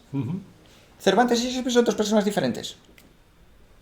Tú no tenías posicionamiento ahí y te posicionas porque el primero que te ha llegado... Y encima te haces fuerte. Y eso es una señal de inocencia. Porque si no, no te lo tragas. O sea, al menos tener un criterio y decir, tú me dices esto. Vale, pues yo lo tendré presente. Y luego ya me haré mi propio criterio, que es, yo lo que tú me digas me lo paso por el culo. Flash, a mí me interesa saber qué pienso yo sobre ese tema. ¿Sí? Y entonces te das cuenta... Y empecé a escarbar ahí, a tirar. Y en la serie, ¿qué ves? Pues, nazis contra polacos. ¿Sí? ¿Los nazis eran malos? No, salió un tío, les vendió una moto, y la gente desde la inocencia dijo, pues si este tío dice esto, y me solventa la película, pues yo le compro No es que yo sea malo, es que me he creído lo que este tío me ha contado. Y no lo he sometido a un proceso crítico. Pero eso no me convierte en malo, me convierte en tonto en todo caso, o en cándido. ¿Sí? Pero el rollito este de que el ser humano es malo, no, el ser humano es cándido. Y llega alguien a mala hostia, te come la olla... Y tienes a 5.000 tíos matando a gente en otro lado. Pero son 5.000 tíos que están ahí porque te creyeron a ti o porque tú les das la pasta. No porque sean malos. ¿Sí? Pues eso. Hasta ahí puedo leer. Vale. Mira, ayer mientras estaba medio ensoñando, despierto, me imaginé que estaba en el Palacio de la Moncloa, infiltrado. ¿Cómo? ¿Vuelve? Que me imaginé que yo me estaba infiltrando en el Palacio de la Moncloa. Vale. ¿Y sabes a quién encontré? ¿A quién? Al Lazarillo de Tormes. A ver. O sea, Lazarillo de Tormes era el presidente del gobierno español. Subido de categoría, claro. Pero haciendo las mismas cosas. Sí, engañando a todo el mundo. Porque lo importante para un gobernante es su propia supervivencia, no la filiación. Porque nosotros podemos pensar que el émulo del Lazarillo de Tormes que tenemos en la Moncloa se debe a sus amos, a quienes dictan. Pero es posible que también les esté mintiendo. Pues no te extrañe. O sea, miente a los ciudadanos, miente a las ministras y a los ministros que él mismo ha escogido para ser engañados, y miente a sus amos rectores, a los que le han colocado ahí. Que no es Felipe González, ¿eh? O sea, ha mentido a Felipe González, seguro que más de una vez, y por eso está donde está, el Lazarillo, ¿eh? ¿Se entiende? Y también a las multinacionales que le han dado su apoyo y han confiado en que seguirá al pie de la letra las indicaciones dictadas. Pero en realidad es muy probable que este señor, este émulo del Lazarillo de Tormes, en realidad esté engañando a todo el mundo a todas horas, porque es la forma de mantenerse en forma en la política, que es estar engañando. Es decir, si una persona se plantea no engañar durante una temporada, luego le resultará muy duro volver a engañar. Entonces mejor engañar ya directamente a todas horas. Mira, tengo un conocido que era un gran amigo de un gran político que tuvimos en España. Ajá. Uno que se llamaba Iribarne de apellido. No diré el nombre ni el otro apellido.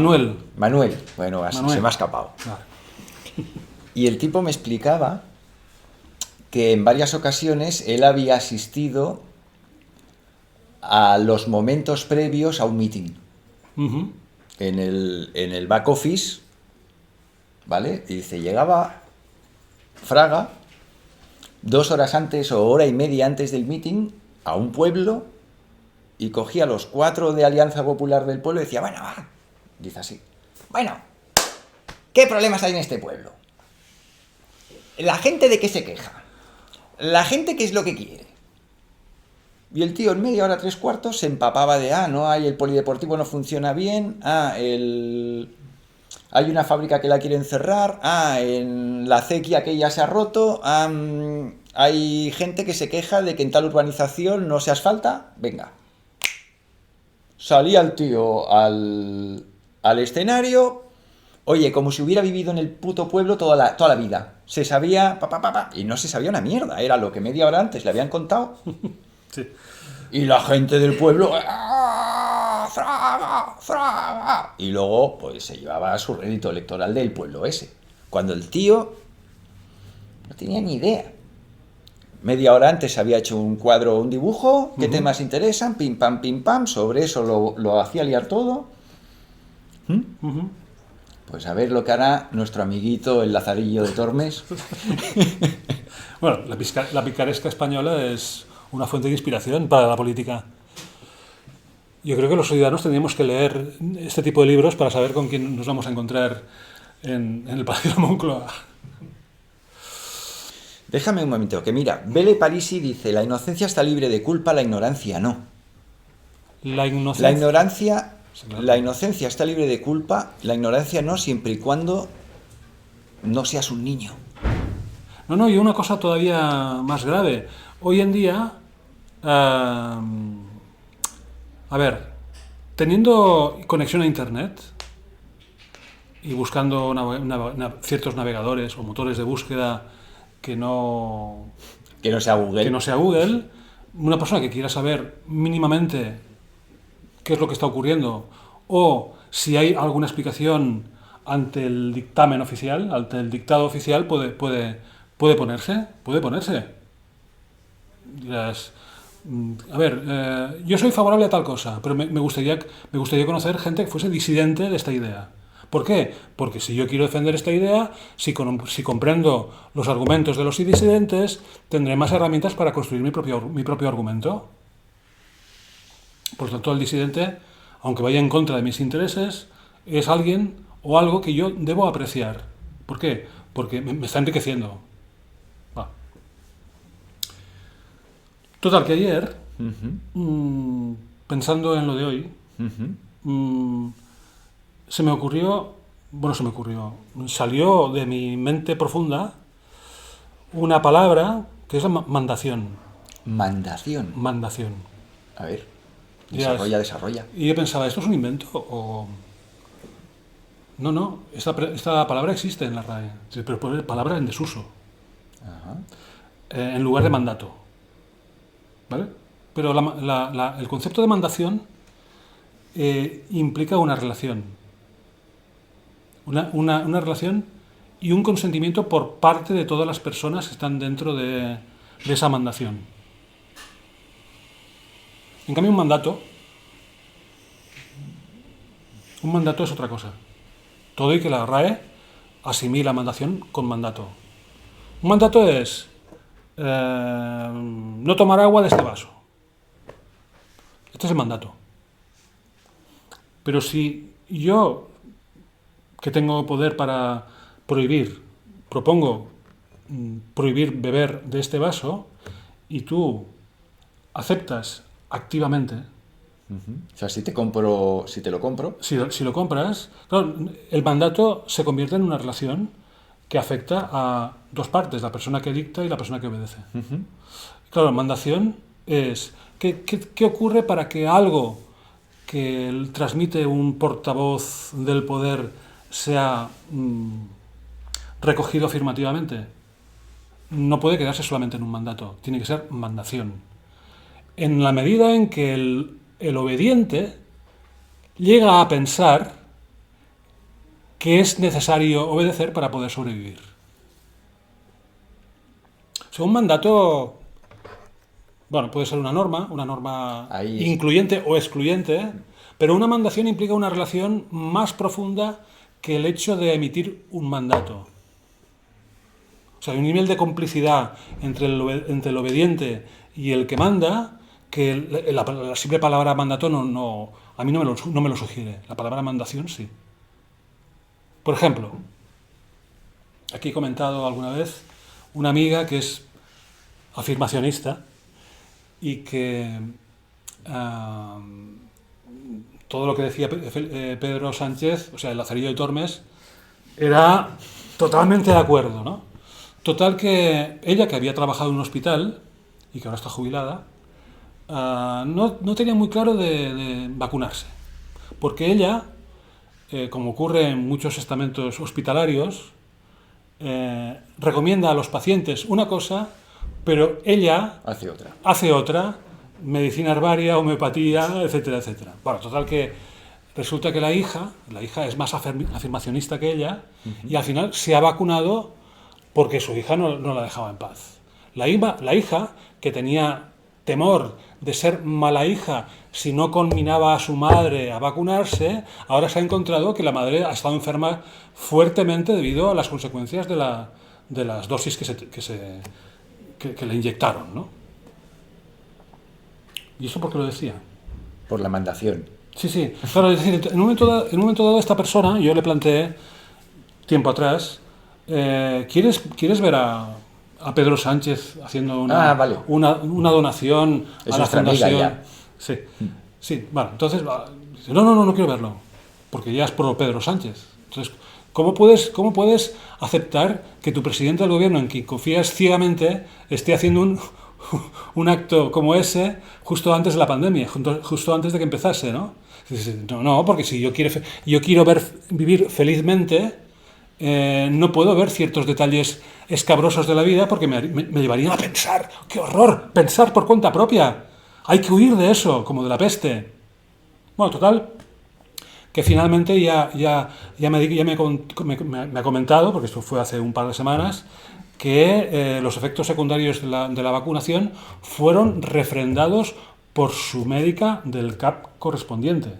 O sea, no es que ella piense que son efectos secundarios porque le parece que son derivados de las vacunas, sino que fue con todo el cuadro clínico y la propia médica del CAP le dijo, estos son efectos secundarios de las vacunas. Bueno, total que pasamos página, viene la guerra de Ucrania y todo vuelve a ser totalmente afirmacionista, literalista de lo que dicen los medios de comunicación. Y dice, pero no te das cuenta que nos están mintiendo como nos han mentido con el inyectable ese. No, pues no. O sea, es como decir, hay un comportamiento compulsivo. O sea, tú ya puedes introducir pensamientos chocantes que el comportamiento compulsivo, si es de obediencia, seguirá siendo de obediencia. ¿Por qué? Porque queremos ir a dormir sin sentirnos culpables de haber tomado una decisión equivocada. Mientras yo siga las directrices que marca el gobierno, las consecuencias serán del gobierno. La culpa es del gobierno. Pero si yo tomo una decisión amparada en mi propia ética, si me equivoco, la culpa es mía. Y eso... Mal karma. Entonces, la frase de Marras es que la legalización de los comportamientos humanos, en el sentido que le hemos dado, conlleva una mandación. Aunque no lo parezca. Si un derecho venía de una prohibición y una mandación orientada a aprobar el derecho, qué curioso es que el derecho nos debería hacer libres. No, el derecho nos quita libertad. O sea, que alguien tenga que legalizar un comportamiento que es natural en la persona es que es la abolición de la libertad, totalmente. Yo sigo pensando en Antonio Escotado, cuando dice, pues es que con el tema, quien dice la marihuana, dice, cualquier cosa que uno sea o haga, ¿por qué no hay un acuerdo para no perseguir ese tipo de conductas? No, porque es más interesante y es más rentable políticamente legalizar que dejar de perseguir. Que abolir. En lugar de abolir la prohibición, legalizas... Exacto. Entonces yo creo que el tema no es esperar que alguien nos dé permiso, sino hacer aquellas cosas que nos fueron negadas o prohibidas sin levantar ningún tipo de polvareda ni pancarta, sino simplemente recuperar la naturaleza del comportamiento. Recuperar la naturaleza del comportamiento. Y si en tu comportamiento surgen fantasías que te parece que habría que prohibir o prohibirse a uno mismo, pues hay que sacarlas como la Lilith. O sea, sacarla del armario. Sacarla del armario. No tiene por qué venir alguien a darte permiso. Sal del armario. Sal de tu bucle, de tu Matrix. No esperes que haya un permiso. Porque si aceptas que para ser tú o algunas cosas que te llevas dentro necesitas de un permiso, ¿cuántos otros permisos necesitarás en el futuro?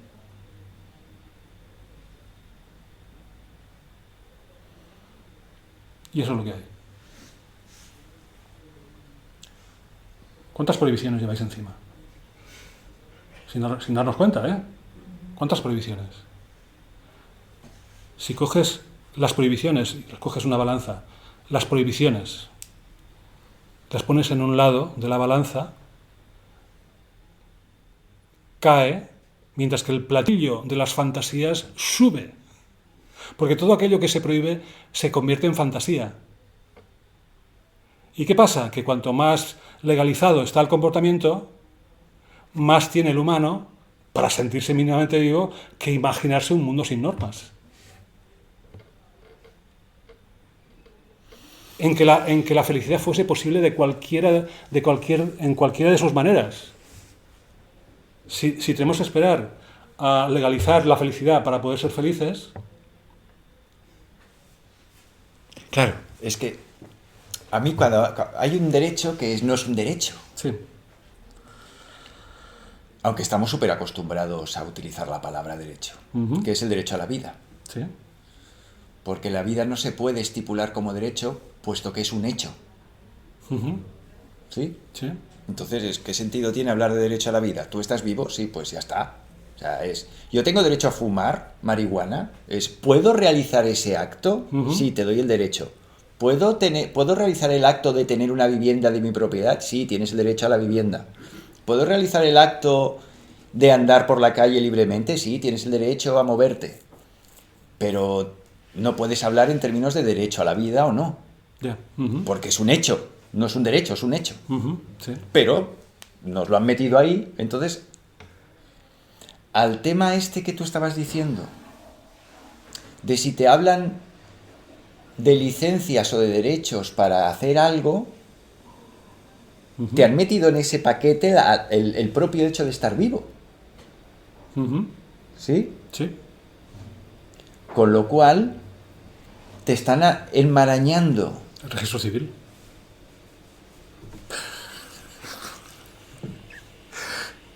Claro. Es como decir, si tú no registras a tu hijo, serás libre para escoger la educación que más convenga. O incluso montar una escuela con otros padres disidentes y otros profesores disidentes. Que es un derecho recogido. O sea, tú tienes O sea, derecho a tener una persona. En realidad, recurrir o acudir al derecho es mantener la figura del liberto, que no es libre todavía porque acaba de ser esclavo y tiene en su mente la idea de la esclavitud bien esculpida.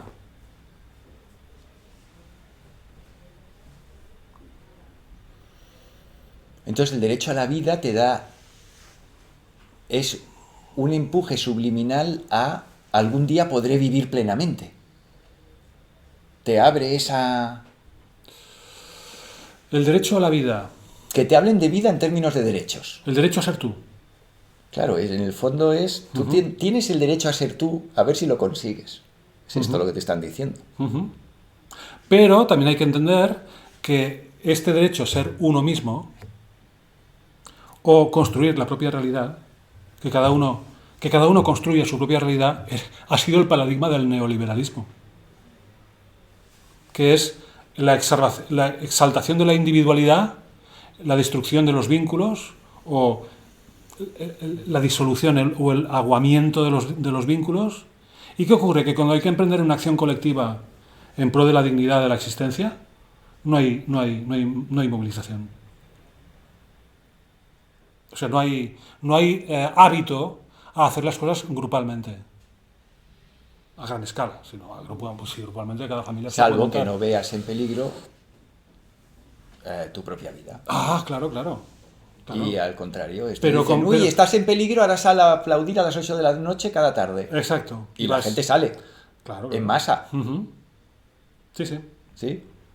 Uy, que no pago las facturas, que no voy a poder comer esta noche. Venga, pues, huelga de camioneros. Bueno, esto es como el antecedente de la Revolución Francesa, que era la cantidad de dinero que tenía la corte y el poco dinero que tenía el pueblo, hasta que se alzaron. Pero entre que ocurrió eso y vino la Revolución Francesa pasaron 10 o 15 años. ¿Por qué ocurrió la Revolución Francesa? Porque ya había a los dirigentes preparados para capitalizar la pobreza y la miseria del pueblo. Y ahora hemos pasado la guerra de la harina, ¿no? ¿Cómo era? Sí, la guerra de la harina ocurrió con Plutón transitando en el grado en donde ha estado estos dos últimos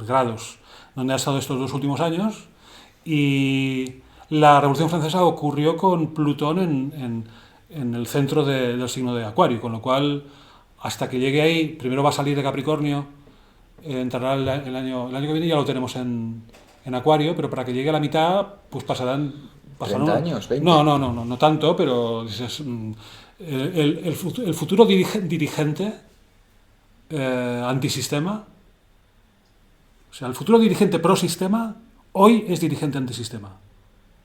Bueno, pero esto ya pasó con de la coleta. Pero como siempre, en la medida en que el humilde delega en representantes, delega en gobernantes, delega en líderes políticos o religiosos, está diciendo que quiere seguir siendo inocente, que haga el trabajo otro, que se arriesgue otro, al cual se le podrá despotricar después.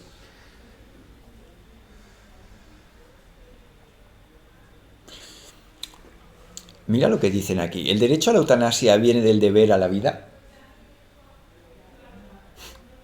¿Qué es el derecho a la eutanasia? ¿Me lo pueden explicar, por favor? No, ahora es un tema que se han sacado del bolsillo. Ajá. Que ahora ya está legalizada. A ver, pero tenemos... hay personas que lo tienen más fácil, ¿no? Conocen a un médico, el médico sabe qué tipo de sustancia puede tomar si un día la cosa de la vida se pone muy difícil, hay que esperar que se legalice una cosa que uno puede hacer en privado. Entonces lo que hay detrás de esto, entiendo yo, es que la mandación lo va a ocupar todo.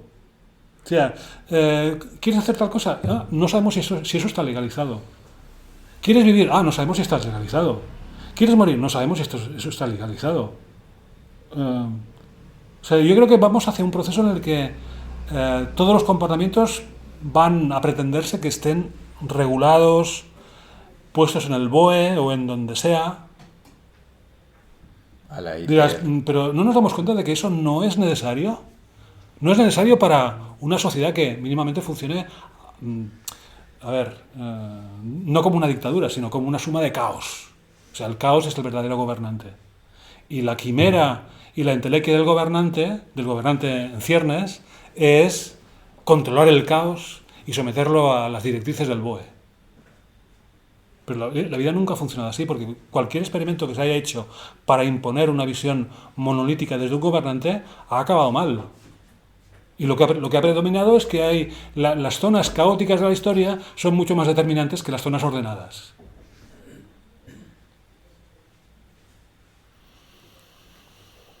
Atención con la mandación, ¿eh? Uh-huh. Porque implica muchas cosas, no solamente el mandato, sino una actitud. Que este es el problema. El problema no es obedecer, porque tú puedes obedecer y hacerte pasar por el hipócrita, que es la picaresca española, que es gente que nos parece que obedecen, pero en realidad no obedecen, ni dejan de obedecer. Hacen lo que conviene para su supervivencia, y si hay que hacerse pasar por hipócrita, o sea, por obedientes, se hacen pasar por obedientes. No sé, el problema, la principal pandemia es la hipocresía. Sí. Esa es la pandemia. Oye, ¿le damos la palabra a alguien o qué? No, que se la tomen. Pobre, no, es que No, vaya... no incurramos en mandación. Vale. Hablando del precio del petróleo, me he acordado de que durante me parece que fue durante el confinamiento, no sé si sería mayo de 2020 o así, que el petróleo estuvo en un valor negativo a menos 38 euros o dólares o algo así.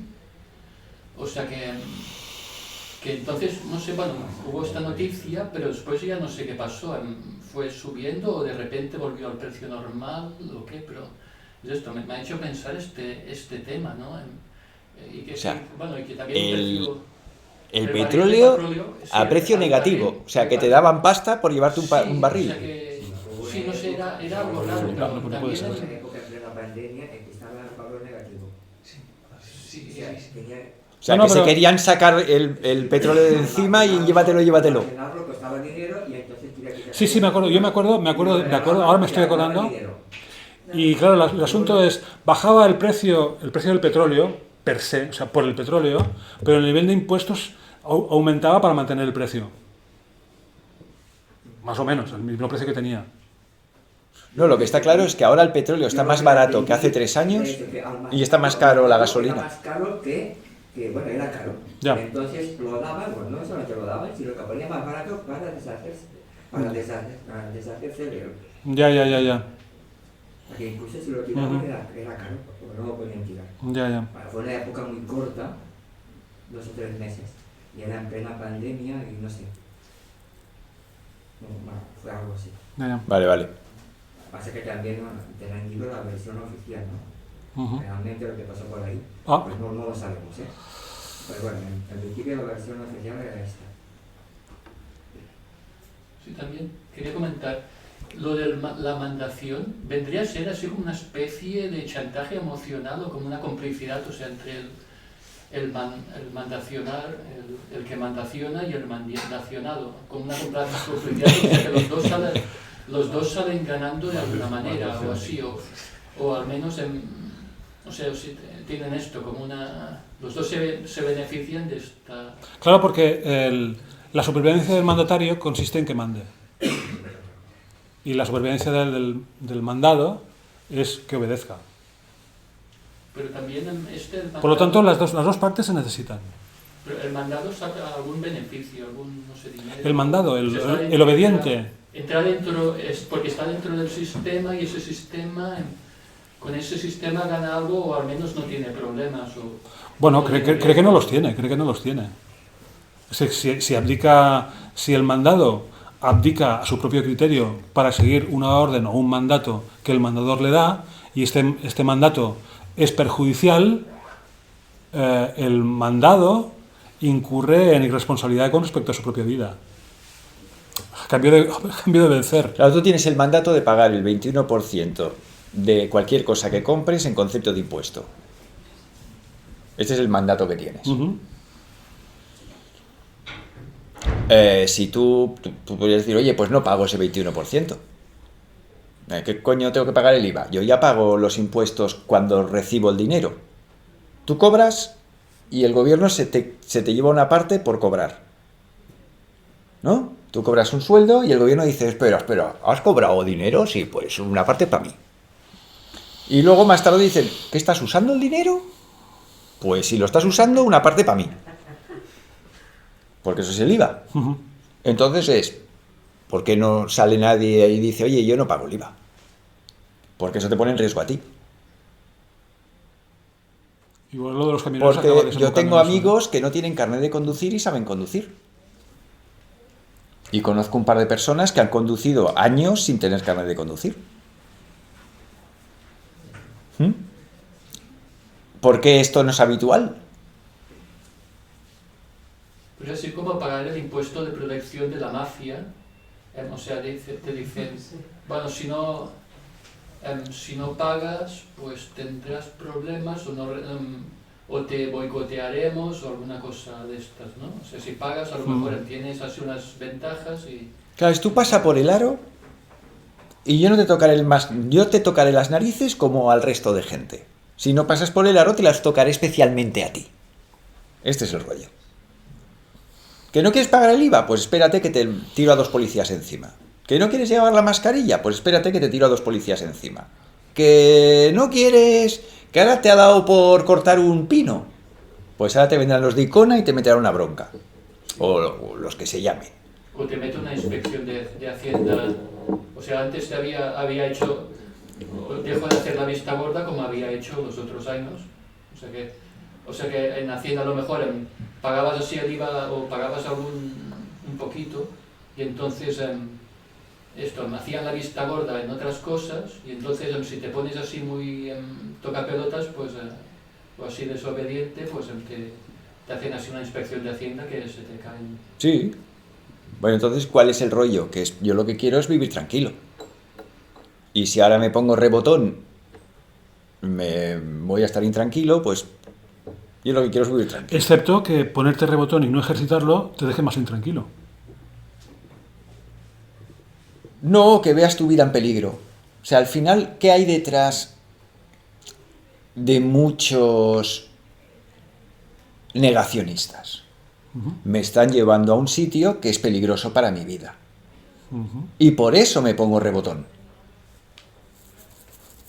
O sea, que si pasara lo que pasara y no vinieran con medicamentos a ponerse, yo me callaría la boca. Hay mucho negacionista que ha entrado en dinámicas Uh-huh. y en movimiento porque veía en riesgo su vida si no lo hacía.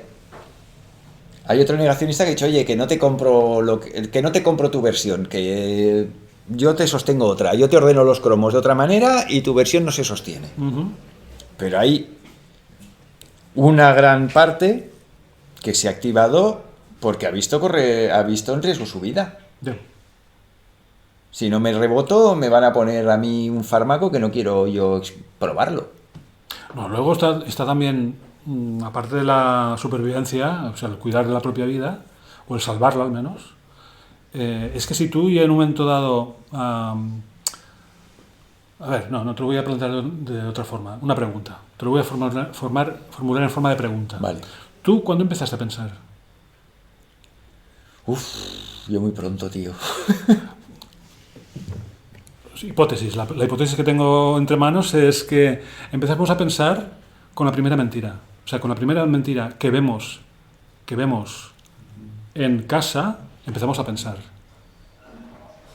O sea, cuando vemos que nos dicen una cosa y se hace otra, o sea, cuando percibimos la incoherencia, eso lleva a pensar. Porque la actividad mental ya la había antes. El tema es cómo hacemos para pasar de la actividad mental al pensamiento estructurado. Primero, tenemos que decir, porque tenemos necesidad de decir lo que vemos. Y si lo que vemos no nos gusta, le tenemos que dotar de una articulación. Si lo que vemos nos gusta siempre, no haría falta ni pensar. Habría actividad mental, pero desarticulada. En cambio, la fuerza mental se articula cuando percibes la mentira.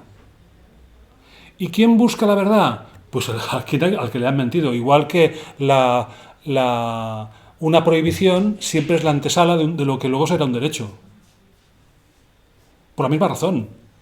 ¿Por qué nos interesa la verdad? Porque ya sabemos que nos han mentido. No ahora, sino en la propia familia. No digo que haya mala intención, Solo ver que tus padres hacían unas cosas y decían otras, y basta que haya una discordancia para que el niño o la niña diga, uy, ¿qué pasa aquí? Quiero saber de qué va. Pero claro, no puedes preguntarlo porque todavía no tienes jerarquizado el pensamiento. Lo vas jerarquizando según vas pensando, ¿no? Hasta que te haces el amo de tus propios pensamientos. Entonces, claro, cuando te haces soberano de tus propios pensamientos, cuando tienes que adoptar una norma dictada desde fuera, lo primero que piensas es, ¿atiende a verdad o no atiende a verdad?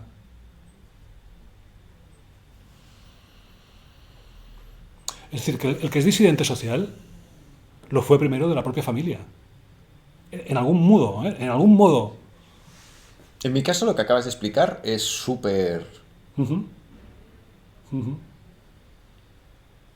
Bueno, a todos nos engañaron. De una manera o de otra. Los Reyes Magos. Los Reyes Magos, pero también otros temas, O aquello que tú notabas que había algo que se te estaba ocultando. En mi caso concreto, yo notaba que en la familia se me ocultaban cosas. Y es...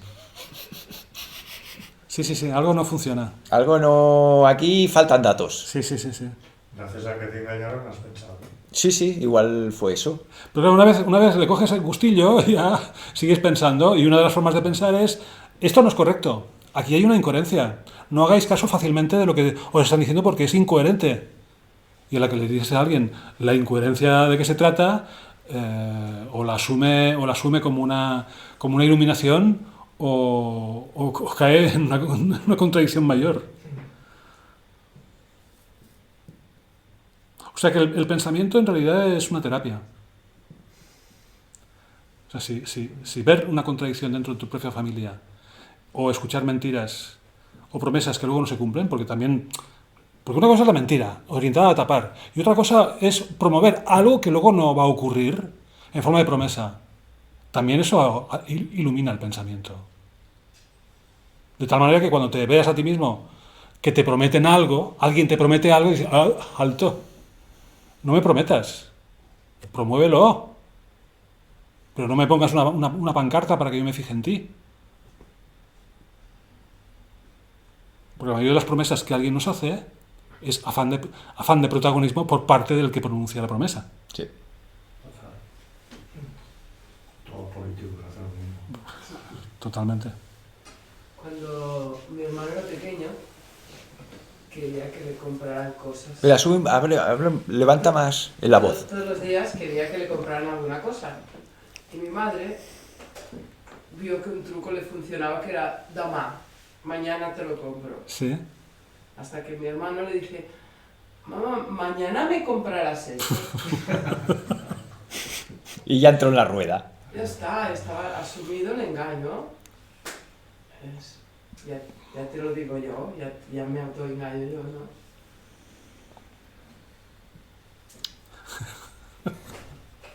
A mí esto me evoca lo de la renta...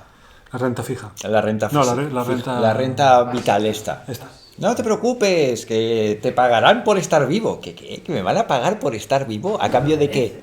¿A cambio de qué? ¿A cambio de estar? Ya. A cambio de que aceptes la eutanasia cuando se dicte. Sí.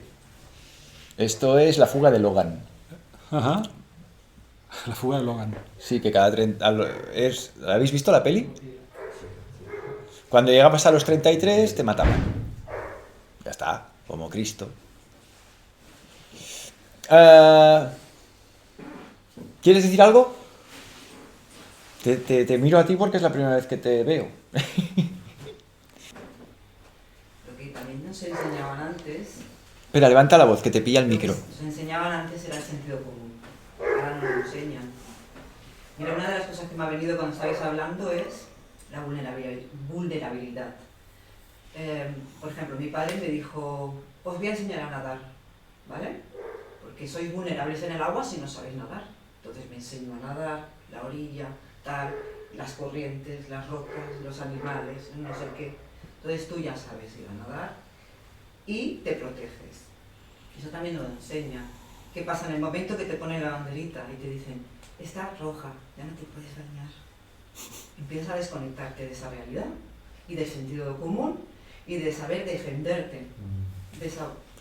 Mira, ahora acabo de darme cuenta de que a mí lo que se me activó es yo necesito que mis hijos aprendan a pensar y a tener un espíritu crítico ante los impactos informativos a los que se someten. Y yo me metí ahí. Y es verdad. Y además, al principio de todo hablabas de cuando el padre proyecta sus miedos sobre el hijo.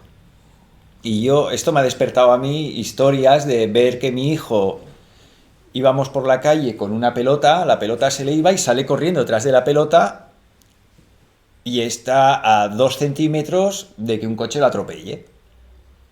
Y yo salir corriendo detrás del niño y le cayó una bronca. Y le estaba pegando la bronca viendo la cara del chaval y yo pensaba, joder, le estás pegando una bronca que el pobre... estás cargando tu miedo sobre él. Cuando yo le podría haber articulado un discurso desde lo que tú has dicho. De, oye, te voy a enseñar a vivir en ciudad. Te voy a enseñar a observar el mar y el agua y aprender a desenvolverte ahí. Y no, yo se lo cargué desde la prohibición y... Me has hecho pensar. Gracias. Es que en mi casa me ocultaban muchas cosas. Venga, tú. A mí es curioso, ha habido una palabra que me iba viniendo y no ha aparecido. Creo que no ha aparecido, si ha aparecido pues no. Debe de haber sido cosa mía que no la haya podido recoger. ¿Y cuál ha sido? Esa responsabilidad. Responsabilidad. Esta es la que nos falta. Sí. No, hablando de niño, inocencia, culpabilidad. Mira, estamos... Estos 2 últimos años, en mi caso, tuvieron un momento mágico. O sea, un momento de que dije, hostias, que fue oyendo una charla de Escotado, que el tipo decía, es muy importante tener muy claro cuál es el antónimo de indignación. ¿Cuándo alguien se indigna? Y el tipo dijo, lo contrario a estar indignado es ser responsable. ¿Sí? Y ¡pa! Dijo, ¡hola! Y de golpe y porrazo empecé a entender el tener claro. De entrada dije, no, ¿qué tendrá que ver indignado con responsable? ¿Sí? Y empecé a entrar ahí, y a los 3 o 4 días, hostia, me di cuenta que el tío tenía razón, o al menos entendí su razón. Sí, sí. Y el hecho de tener claro cuándo alguien se indigna, que es cuando alguien no se responsabiliza, si no, no te indignas. Haces lo que tienes que hacer y punto pelota. O dices, oye, por aquí no, pum. Y el enfado se que te queda ahí. Exacto, o sea, te responsabilizas de tu estado de indignación. Exacto. Y actúas, o sea, Marte. ¿Cuál es el pecado capital de Marte? La ira. ¿Cuál es la virtud de Marte? La diligencia. ¿Sí? Algo no funciona. Opción A, te enfadas. Te sale la ira. Opción B, tío, pues te pones las pilas y lo haces tú, chaval. Punto. Se acabó el rollo. Entonces, cuando ves que estamos en una sociedad hiperindignada, estamos en la sociedad de la indignación, donde se ha convertido en...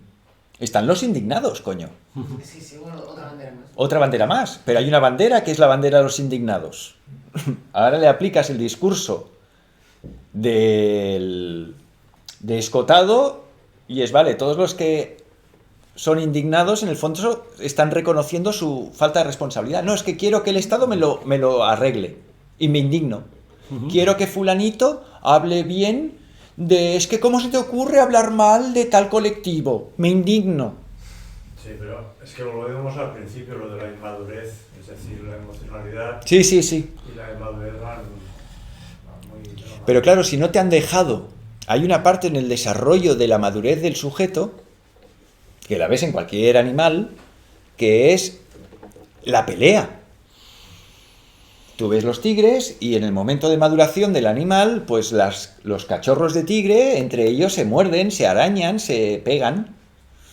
Esto a los niños ya no se lo dejan hacer. Y te hablo yo como padre, cuando veo que mis hijos suben un poquito de tono, ¡buf!, se disparan las alarmas en casa. Y a la vez pienso, hostia, si yo con mi hermano me había pegado palizas. Pero hostias, pero como panes. Y ahora veo que mi hijo le pega un capirote a mi hija y... O al revés. Tío, así no exploras tus limitaciones y así no puedes madurar. Si no conoces cuál es tu límite físico, sencillamente, y ya si encima no conoces cuál es tu límite intelectual porque nunca has razonado y nunca has pensado, o te han educado en no hacerlo, no, es que como pienses, correrás el riesgo de no aceptar una mandación. Con lo cual, si piensas, corres el riesgo de convertirte en díscolo, y si te conviertes en díscolo vas a empezar a tener problemas. No pienses. ¿Cómo vas a madurar así? Imposible. Entonces estamos en una sociedad que somos todos niños crecidos. Niños con canas, niños con entradas. Pero... qué pena nos doy. Bueno. Y otra cosa que también, ligado a todo lo que estás diciendo, responsabilidad equivale a autoría. Si eres responsable, tú eres el autor. Claro, es ponte, ejecuta, haz, no sé, en lugar de quejarte, es que fíjate, tío, ponte, chaval. 2 horas y 1 minuto, chavalote. Es un récord, ¿no? No. ¿No? Las hemos hecho más largas. Oye, pues lo dejamos aquí. Sí. Pues venga, está por determinar si es jueves o miércoles próximo. No está programado como actividad, pero ¡fum!, en plan cuña se ha metido. Una charla que nos vendrán a hablar sobre Ucrania, historia de Ucrania, historia geopolítica de Ucrania, de una persona que está casado, que ha vivido en Rusia años, que conoce, bueno, su mujer habla ruso, él ha vivido en Rusia, conoce el tema de cerca y vendrá y nos explicará un poquito sobre Ucrania. Que lo sepáis. Y los que estáis aquí, miércoles o jueves, todavía queda por decidir cómo, porque es que... pues ahí. Ahí. Venga, chavalote. Gente.